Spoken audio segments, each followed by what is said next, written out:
Antes de aquella primera Pascua de Resurrección, mientras Jesús concluía la nueva ordenanza de la Santa Cena que había administrado a los 12, Él comenzó su solemne discurso de despedida para dirigirse a Getsemaní, a la traición y a la crucifixión. Sin embargo, al percibir la preocupación y quizás incluso el temor absoluto que algunos manifestaron, Él les dijo: y a nosotros, no se turbe vuestro corazón. ¿Creéis en Dios? Creed también en mí. No os dejaré huérfanos, vendré a vosotros. La paz os dejo, mi paz os doy. Yo no os la doy como el mundo la da. No se turbe vuestro corazón, ni tenga miedo. En este mundo terrenal surgen momentos desafiantes, incluso para los fieles, pero el mensaje tranquilizador de Cristo es que Él, el Cordero Pascual, irá como oveja delante de sus trasquiladores. No obstante, Él se levantaría, como dijo el salmista, para ser nuestro refugio y fortaleza, nuestro pronto auxilio en tiempos de tribulaciones. Teniendo en mente las difíciles horas que le aguardaban conforme se acercaba a la cruz y a sus discípulos, quienes llevarían su evangelio al mundo en el meridiano de los tiempos, consideremos ahora juntos un mensaje relacionado dirigido a los miembros de la Iglesia del Salvador en los últimos días.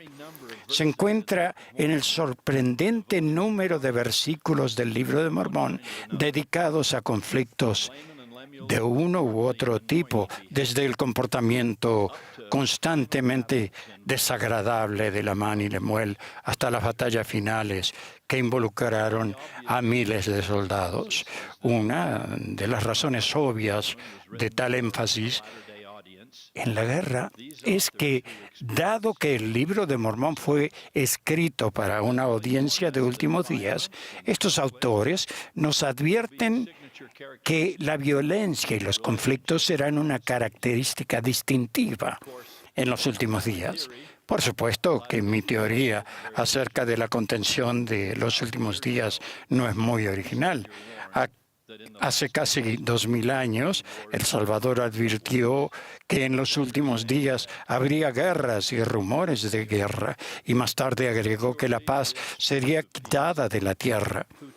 Con toda seguridad, este príncipe de paz, quien enseñó enérgicamente que la contención es del diablo, debe llorar junto con su divino Padre por aquellos de la familia humana que en nuestros días no tienen afecto y no pueden vivir juntos. Hermanos y hermanas, vemos demasiado conflicto, contención y falta de civilidad a nuestro alrededor. Afortunadamente, la generación actual no ha tenido que combatir en una tercera guerra mundial, ni hemos vivido una crisis económica mundial como la de 1929, que condujo a la Gran Depresión. Sin embargo, afrontamos un tipo diferente de tercera guerra mundial. No una lucha para aplastar a nuestros enemigos, sino un reclutamiento que dispone a los hijos de Dios para cuidar más los unos de los otros. La Gran Depresión a la que nos enfrentamos ahora no es tanto un asunto de una pérdida externa de nuestros ahorros, sino una pérdida interna de confianza en uno mismo, junto con déficits reales de fe, esperanza y caridad a nuestro alrededor. Pero los instrumentos que necesitamos para crear un día más brillante y desarrollar la economía de la bondad genuina en la sociedad los proporciona el Evangelio de Jesucristo. No podemos darnos el lujo El mundo no puede fracasar en la implementación de estos conceptos y convenios fortalecedores del Evangelio para el uso personal y público. Entonces, en un mundo azotado por la tempestad, sin consuelo, como dijo Jehová que sería, ¿cómo encontramos lo que él llamó el convenio de paz? Lo hallamos al volvernos a aquel que dijo que tendría compasión de nosotros con misericordia eterna y que otorgaría paz a nuestros hijos. Así que, a pesar de las profecías aterradoras y de los inquietantes pasajes de las Escrituras que declaran que la paz será retirada de la tierra en general, los profetas, entre ellos nuestro querido Russell M. Nelson, nos ha enseñado que no tiene por qué retirársenos la paz de manera individual. En esta Pascua de Resurrección, tratemos de establecer la paz de un modo personal, aplicando la gracia y el bálsamo sanador de la expiación del Señor Jesucristo a las personas, a nuestras familias y a todos a nuestro alrededor. Afortunada e incluso asombrosamente, se pone este bálsamo sanador a nuestra disposición, sin dinero y sin precio. Esa ayuda es realmente necesaria, porque en esta congregación mundial hay muchos que luchan con cualquier cantidad de desafíos físicos, emocionales, sociales, económicos u otra docena de problemas. Y a veces no somos lo suficientemente fuertes como para enfrentarlos por nosotros mismos, ya que la paz que necesitamos no es como el mundo la da. No, para los problemas difíciles necesitamos lo que las Escrituras llaman los poderes del cielo. Y para acceder a esos poderes, debemos vivir de acuerdo con lo que ellas llaman los principios de la rectitud.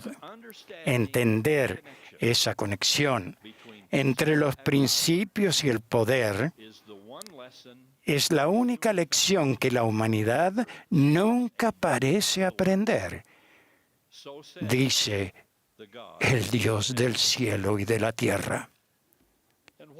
¿Y cuáles son esos principios? Son mencionados repetidamente en nuestros libros sagrados y en conferencias como esta. Y en esta dispensación se le enseñó al profeta José Smith cuando él clamó en respuesta a su oración: Dios mío, ¿por qué me has desamparado? En el frío e indolente confinamiento de la cárcel de Liberty, se le enseñó que los principios de rectitud abarcan virtudes tales como la paciencia, la longanimidad, la benignidad y el amor sincero. En ausencia de esos principios, era absolutamente seguro que viviríamos con conflictos, con tensión y dolor. Con respecto a esto, permítanme expresarme francamente acerca de la ausencia de estos principios en algunos círculos de nuestra época. Obviamente, yo tengo mucha esperanza. Hay muchas cosas que son hermosas y buenas en nuestro mundo. Contamos con mayores bendiciones materiales que ninguna otra generación de la historia, pero en la cultura del siglo XXI en general y con demasiada frecuencia, también en la Iglesia, aún vemos a personas en dificultades, transigiendo y rompiendo demasiados convenios y rompiendo muchos corazones. Consideren la permanente presencia de un lenguaje vulgar, similar a la transgresión sexual en las películas y la televisión. O fíjense en cuanto leemos sobre el acoso sexual y otras formas de indecencia en los lugares de trabajo y en temas de la pureza por convenio. Con demasiada frecuencia, lo sagrado es tratado como ordinario y lo santo es demasiadas veces profanado. Les digo a las personas que se sienten tentadas a andar, a hablar o comportarse como el mundo la da, por así decirlo, que no esperen que eso los lleve a una experiencia pacífica. Yo les aseguro en el nombre del Señor que no será así. La maldad nunca fue felicidad, como lo expresó un antiguo profeta. Cuando la diversión se acabe, siempre habrá que pagar las consecuencias, y en su mayoría se paga con lágrimas y remordimiento. O quizás veamos casos menores de abuso o indignidad, pero cuánto mayor cuidado debemos poner los discípulos del Señor Jesucristo para no incurrir en tales conductas. En ningún caso debemos ser culpables de ejercer injusto dominio o otra forma de abuso o coerción inmoral, ya sea física, emocional, eclesiástica o de cualquier otro tipo. Recuerdo sentir el fervor con que el presidente Gordon B. Hinckley habló a los hombres de la Iglesia acerca de aquellos que él llamó tiranos en su propio hogar. Qué fenómeno tan trágico y absolutamente repugnante es el abuso de la esposa, él dijo. Cualquier hombre de esta iglesia que abuse a su esposa, la degrade, la insulte, que ejerza injusto dominio sobre ella, es indigno de poseer el sacerdocio. Es indigno de poseer una recomendación para el templo. Aún más infame, dijo, es cualquier forma de abuso de niños.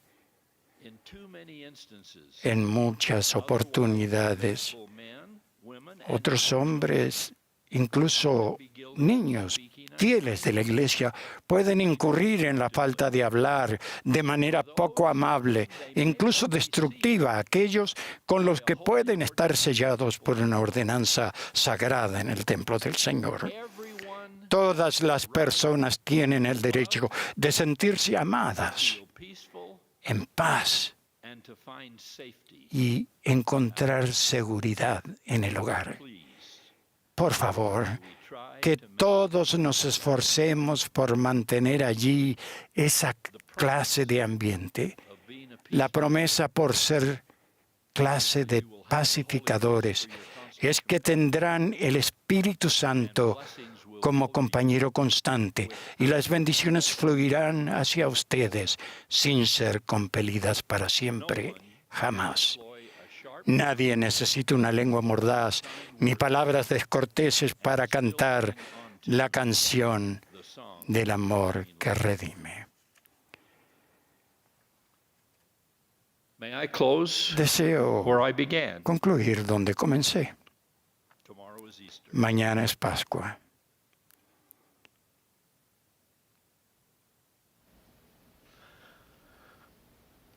Un tiempo para que los rectos principios del Evangelio de Jesucristo y su expiación nos ayuden a superar los conflictos, superar la contención, superar la desesperanza y la transgresión y finalmente la muerte.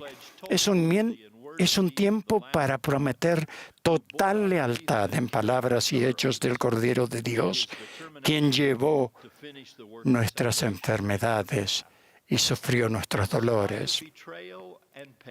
A pesar de la traición y del dolor, a pesar del maltrato y de la crueldad, mientras sobrellevaba los pecados acumulados de toda la familia humana, el Hijo viviente del Dios viviente pudo ver la larga senda de la vida terrenal, mirarnos y decir: la paz os dejo, Mi paz os doy. Yo no os la doy como el mundo la da. No se turbe vuestro corazón, ni tenga miedo. Que tengan una Pascua de resurrección llena de bendiciones, gozo y paz. Las inconmensurables posibilidades de ella ya han sido pagadas por el Príncipe de Paz, a quien amo con todo mi corazón, cuya iglesia es esta y de quien testifico, así en el nombre del Señor Jesucristo. Amén.